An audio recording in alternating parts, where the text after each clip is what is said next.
میرے عزیزو، یہاں پر ان بچیوں کے لیے میں کہتا ہوں کہ کچھ ایسے حالات بنائے جائیں گے، شکل و صورت اس پر کبھی مت جانا۔ فرمایا گیا کہ ایک نوجوان کی شکل میں شیطان آتا ہے، ابلیس لعین ایک خوبصورت نوجوان کی شکل میں آتا ہے عورتوں کے پاس، اچھے بال، اچھا چہرہ، اچھے کپڑے، جو اپنی طرف موہ لے۔ تو لڑکیاں اگر شہوت کے ساتھ اس کی طرف دیکھنے لگ گئیں تو فرمایا گیا النظر سہم من سہام الشیطان، یہ آنکھ جو ہے شیطان کے تیروں میں سے ایک تیر ہے۔ نظر جو پڑتی ہے، شہوت کے ساتھ جو نظر گئی، شیطان وہاں تیر چلا دیتا ہے۔ جو نوجوان تمہیں بھا گیا، یہ ضروری نہیں کہ وہ انسان ہی ہے، وہ شیطان بھی ہوتا ہے۔ شیطان کوئی لمبے سینگ والا، بڑی پونچھ والا، پر والا نہیں ہے کہ ایسی شکل میں آئے گا تب تم ڈر کے بھاگو گی۔ شیطان تو ایک اچھے نوجوان کی شکل میں بھی آتا ہے، خوبصورت لڑکوں کی شکل میں آتا ہے، اور مردوں کے پاس خوبصورت لڑکیوں کی شکل میں آتا ہے۔ جب یہ بہک جاتے ہیں، گناہ کر لیتے ہیں، تب چلا جاتا ہے، بھاگ جاتا ہے، اچھے اچھے پرہیزگاروں کی شکل میں آ جاتا ہے اور تمہارے ایمان کا سودا کرنے لگ جاتا ہے۔ میرے عزیزو، بنی اسرائیل کی وہ حکایت مجھے یاد آتی ہے جس میں اس نے ایک بڑے عابد کا تقوی بھسم کر دیا۔ بہت بڑا عابد، نیک، اپنے صومعہ سے نکلتا نہیں تھا۔ صومعہ اس کو کہتے ہیں جہاں عبادت کرنے کی جگہ ہوتی تھی پہلے بنی اسرائیل میں، اس کے باہر وہ کبھی نہیں نکلتا تھا۔ 4 بھائی تھے، ایک بہن تھی قریب میں، وہ چاروں بھائی تجارت کے لیے جا رہے تھے، بہن اکیلی گھر میں تھی۔ کہا کس کے حوالے کر کے جائیں گے؟ تو اس عابد، اس پرہیزگار شخص کے پاس آئے چاروں بھائی، کہا ہم اپنی بہن کو چھوڑ جا رہے ہیں، آپ صرف خیال رکھنا، آپ نظر رکھنا۔ اس نے کہا ہاں ٹھیک ہے، وہ چلے گئے۔ نظر رکھنے والا عابد نکلتا نہیں تھا۔ ایک دن ایک بزرگ آئے، وہ بزرگ یہی ابلیس لعین ہے۔ آ کر کے اس نے دروازے پر کہا کہ تیرے بھروسے ایک نوجوان لڑکی کو چھوڑ گئے ہیں، وہ گھر میں بیچاری اکیلی پک رہی ہوتی ہے اور بہت زیادہ اکتا جاتی ہے، کبھی کبھار بات تو کر لو، سو خیریت تو پوچھو۔ یہ اپنے صومعے کے دروازے تک آیا بس، اور وہاں سے اس کو پکار کر کے کہا، وہ لڑکی اپنے دروازے پر آئی، ایک دوسرے کو دیکھا اور بات چیت کیا، خیر خیریت پوچھا، یہیں تک تھی بات۔ لیکن شیطان یہیں سے اپنے کام شروع کرتا ہے۔ اس کے بعد دوسرے دن یہ عابد اور بات چیت شروع کر دیا۔ یہاں سے یہ سلسلہ اتنا بڑا کہ اس کے اندر عبادتوں کی جو طلب تھی وہ کم ہونے لگی۔ اب یہ اپنے صومعہ سے نکل کر کے اس کے گھر بھی جانے لگا، جا کر کے گھنٹوں بات چیت کرتے رہے۔ وہ وقت بھی آیا جب اس نے اس کے ساتھ زنا بھی کر لیا، اس ایک نوجوان خاتون کے ساتھ، کیونکہ یہ شادی نہیں کرنے والا تھا۔ پوری قوم کے نزدیک یہ نہایت عابد ہے، پرہیزگار ہے، زنا ہو گیا، حمل بھی ٹھہر گیا۔ اب کیا کرے؟ نوجوان لڑکی کے ساتھ ایسے معاملات ہوئے ہیں، ڈرا۔ وہی ابلیس آیا پھر بزرگ کی شکل میں، کہا دیکھو بہت بڑا معاملہ ہو جائے گا، اگر تم یہ معلوم ہو گیا تو پوری قوم تمہارے ساتھ کیا کرے گی؟ کہا کیا کروں؟ کہا اس کا گلا دبا دو، مار دو اور دفن کر دو، گھر میں کسی کو پتہ بھی نہیں چلے گا۔ اس نے قتل کر دیا اس لڑکی کو اور دبا دیا اندر، زمین صاف کر دیا۔ جب چاروں بھائی تجارت سے واپس آئے، پوچھا کہاں ہے ہماری بہن؟ کہا وہ بیمار ہو گئی تھی، میں نے اس کو بہت علاج کیا، انتقال کر گئی، قبرستان میں دفن کیا، ایک جھوٹی قبر دکھا دیا۔ وہ روئے دھوئے، ہو گئی بات ختم۔ لیکن کیا یہیں پر سلسلہ ختم ہو جاتا ہے؟ چند دنوں کے بعد ان بھائیوں کے پاس یہ ابلیس آیا، کہا یہ عابد جھوٹ بولتا ہے، یہ جو عبادت کرنے والا مکار ہے یہ جھوٹ بولتا ہے، تمہاری بہن سے اس نے منہ کالا کیا، حمل ٹھہرا، تو اس کے بعد اس نے مار کر کے یہیں گھر میں دفن کیا۔ انہوں نے کھود کر کے دیکھا تو لاش کا پرانا بقیہ مل گیا۔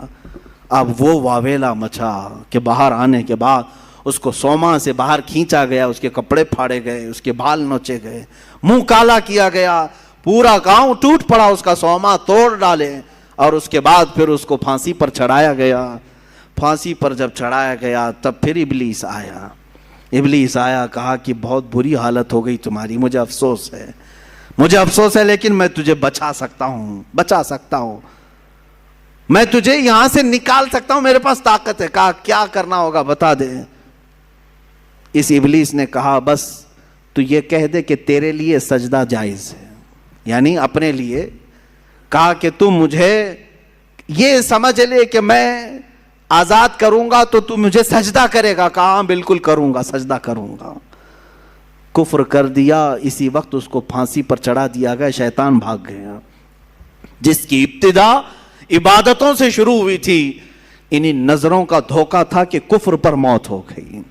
یہ حکایت بھی موجود ہے. میں ان بچیوں سے بھی کہتا ہوں کہ تم اچھے گھروں کی ہوں گی, اچھے خاندانوں کی ہوگی. بہت ساری لڑکیاں یہ دلیل دینے لگ جاتی ہیں کہ ہم ان کو صحیح راستے پر لے کے آ جائیں گی, وہ مسلمان بن جائیں گے, فلاح ہو جائیں گے. تبلیغ کا اتنا ہی شوق ہے تو مجھ سے رابطہ کریں, بہت سارے میدان ہیں, میں بھیجوں گا تبلیغ کے لیے. صرف اور صرف کسی ایک لڑکے پر یہ اس طرح کے حالات. بسا اوقات ہم نے دیکھا ہے کہ تمہارا دین خطرے میں آ گیا اور کفر پر موت ہو گئی, کفر پر موت ہو گئی. ابھی چند مہینے پہلے, 6-7 مہینے پہلے کا ایک واقعہ گردش کر رہا ہے, اخبارات کی سرخی بھی بنا اور بہت سارے سوشل میڈیا پر یہ گردش بھی کرتی رہی بات. مدھیہ پردیش کے کسی علاقے کی ایک نوجوان لڑکی اپنے گھر چھوڑ کر بھاگی تھی اسی طرح سے, اور اس کے گھر گئی, سب کو چھوڑ دیا. 4 مہینے اس کے ساتھ نہیں گزارا. ایک دن اس نے صرف یہ کہا تھا کہ مجھے شام میں گھمانے کیوں نہیں لے جاتے. اسی بات پر جھگڑا شروع ہوا, یہاں تک پہنچا کہ اس غیر مسلم نے اس عورت کو گلا گھونٹ کے مار دیا. لڑکی مسلمان تھی, گھر واپس آ نہیں سکتی تھی, مر گئی.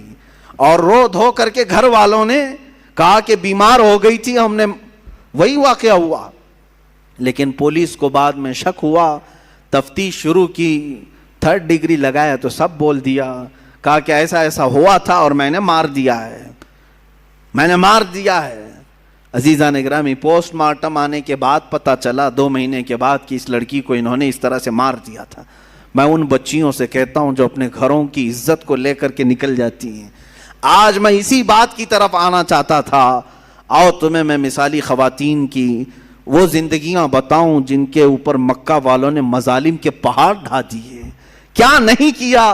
اس سیدہ سمیہ کو لاکھوں سلام, جن کو گھر سے گرفتار کر کے مکہ کے کافروں نے بیچ بازار میں لایا اور گھوڑے کی ٹانگوں سے باندھ دیا. کہا سمیہ چھوڑ دے اپنے دین کو. اگر خواہشات ان عورتوں کے دلوں میں بھی ہوتی تو چھوڑ دیتی. مکہ کے بڑے بڑے رئیس ان کو اپنانے کے لیے تیار تھے, بڑے بڑے پیسے والے اپنے لیے اپنے گھر کو ان کو بلانے کے لیے تیار تھے. سیدہ سمیہ اس وقت بھی احد احد کہتی رہی, میرا اللہ ایک ہے, میرا اللہ ایک ہے, اس کے علاوہ میں کسی بات کا اقرار نہیں کروں گی. ان کو اتنا مارا سیدہ سمیہ کو. ابو جہل خبیث مردود نے ان کی شرمگاہ پر نیزہ مار کر کے انہیں شہید کیا. تمہیں معلوم ہے پوری اسلام کی تاریخ اٹھا کر کے دیکھنا, اسلام میں سب سے پہلے شہید ہونے والی اگر کوئی ہے تو سیدہ سمیہ ہے. وہ عورت ہے جنہوں نے جان پیش کر دیا, دین نہیں دیا, دین نہیں بیچا.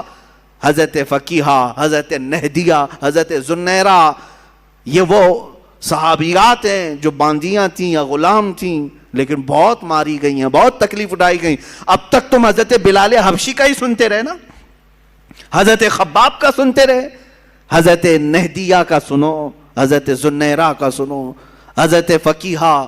ایک ایسی صحابیاں ہیں جن کو خود حضرت عمر مارتے تھے ایمان لانے سے پہلے, اتنا مارتے تھے کہ تھک جاتے تھے اور بیٹھ کر کے کہتے کہ میں تجھے اس لیے نہیں چھوڑا ہوں کہ تجھ پر رحم آ گیا, اس لیے چھوڑا ہوں کہ میں تھک گیا ہوں. حضرت فقیہہ اس وقت بھی کہتی, عمر اگر تو ایمان نہیں لائے گا تو پھر تجھے ہر مار کے بدلے اللہ کی بارگاہ میں جواب دینا پڑے گا, اور اگر تو ایمان لے آتا ہے تو یہ مجھ پر جتنے مارا ہے سب معاف ہو جائیں گے. اس وقت کہتی تھی حضرت فقیہہ, کون عورت ہے جو مار کھانے کے بعد یہ کہے کہ تو ایمان لے آ جا, کون ہے؟ یہ ایک باندی تھی حضرت فقیہہ. حضرت زنیرہ ایک صحابیہ ایسی ہیں مکہ کی, انہوں نے حضور پاک صلی اللہ تعالیٰ علیہ وسلم پر ایمان لانے کے بعد مکہ والوں نے اتنے تانے دیے ان کو, اتنے تانے دیے. ایک وقت ایسا بھی آیا کہ بیمار ہو کر کے ان کی آنکھیں چلی گئیں. اب تانے دینے والوں کو اور بڑا موقع ملا, پورے مکہ والے یہ کہنے لگے, زنیرہ دیکھو لات و حبل اور عزا جو ہمارے خدا ہیں انہوں نے تجھے وہ کیا کہتے ہیں شناپ دے دیا, یہ لوگ کہتے ہیں شراب دے دیا. جس طرح سے بھی کہتے ہیں کہ بد دعا لگ گئی ہمارے خداؤں کی تجھے، تیری آنکھیں چلی گئی. حضرت زنیرہ ٹس سے مس نہیں ہوئی، مسکراتی تھیں اور کہتی تھیں میری آنکھیں جس نے دیا تھا اس نے لیا، تمہارے خداؤں کو تو اپنے آس پاس کی بھی خبر نہیں ہوتی، ان کی خود کی آنکھیں نہیں دکھتی، وہ میری آنکھیں کیا لیں گے. دوسرے عورتیں بہت جلدی ان باتوں کی طرف آ جاتی ہیں، ارے کہیں ایسا تو نہیں ہے کہ حقیقت میں جو کہہ رہے ہیں کہ فلاں کی بد دعا لگ گئی، اب شگن ہو گیا، فلاں ہو گیا. ان کی آنکھیں چلی گئی تھی تب بھی وہ ایمان پر قائم تھی. یہاں بچے رونے لگ جائیں، 3-4 دن ستانے لگ جائیں تو آ جاتے ہیں. کہا کہ حضرت ہم نے سنا ہے کہ اس کا نام کوئی سخت ہو گیا ہے، اس کی وجہ سے یہ ایسا ستا رہا ہے، پریشان کر رہا ہے. پوچھا نام کیا ہے؟ کہا حسین ہے. کوئی سخت نام ہے؟ وہ عورتیں بھی آئی جنہوں نے اپنی بچیوں کا نام زینب رکھا. کہا حضرت نام کا تو کچھ اثر نہیں ہو رہا ہے. معاذ اللہ رب العالمین، اسلامی نام رکھے ہو، انت وشواس کہاں سے تمہارے اندر آیا ہے؟ ہاں برے نام اگر رکھے ہو تو پھر بدلو، لیکن اسلامی نام اگر ہیں تو بیماریاں تو آتی جاتی رہتی ہیں. ناموں سے بیماری اگر آنی ہوتی، ناموں سے ہی جانی ہوتی تو شاید ساری دنیا والے ایک ہی نام رکھتے، آج ایک ہی نام رکھتے کہ ہاں جو صاف ستھرا ہو، جس نام سے کبھی بیماری نہیں آتی، سارے لوگ وہی نام رکھتے. ایسا نہیں ہے. یہ اس طرح کی اندھی عقیدتیں جو داخل کی گئی. حضرت زنیرہ اس صحابیہ سے ہمیں ملتا، آنکھیں چلی گئی تب بھی وہ ایمان پر اس طرح قائم تھی اور کہتی مجھے ایمان لانے کی وجہ سے آنکھیں نہیں گئی ہیں، تمہارے خداؤں کو آس پاس کا ہوش نہیں ہوتا، وہ میری آنکھیں کیا لیں گے. حضرت ام شریک ایک صحابیہ ایسی ہیں، مکہ والوں نے، ان کے خاندان والوں نے، ان کے ددیال ننیحال دونوں خاندانوں نے مل کر کے کیا کیا جانتے ہیں؟ حضرت ام شریک کو کڑی دھوپ میں کھڑا کیا، ایسی دھوپ میں کہ جو ریتیلی زمین ہے کھلے میدان میں ان کو کھڑا کرتے، اور اگر وہ آگے بڑھتی تو کوڑے سے مارتے. اسی میدان میں کھڑا کرتے. کتنی دیر؟ گھنٹہ 2 گھنٹہ نہیں، 3 دن تک کھڑا رکھا. بھوک اور پیاس کی شدت کی وجہ سے ان کی آنکھیں باہر آنے لگ گئی تھی. حضرت ام شریک یہ بھی صحابیاں ہیں. اس کڑی دھوپ میں، آج مکہ کی دھوپ جانتے ہیں آپ 50 ڈگری کے اوپر جاتی ہیں، 50 ڈگری کے اوپر. شاید آپ 35-40 ڈگری میں ہی پریشان ہو جاتے ہیں. 50 ڈگری سے اوپر کی دھوپ برداشت کرتی ہوئی گرم ریت پہ کھڑی رہی 3 دن تک. 3 دن کے بعد وہ کہنے لگے کہ تو اپنے خدا کو چھوڑ دے، چھوڑ دے. حالت ایسی ہو گئی تھی کہ کانوں میں آواز تک نہیں آ رہی تھی. میں نے روایت پڑھا، آنکھیں بھیگ گئی. حضرت ام شریک پوچھنے لگی کیا کہہ رہے ہیں؟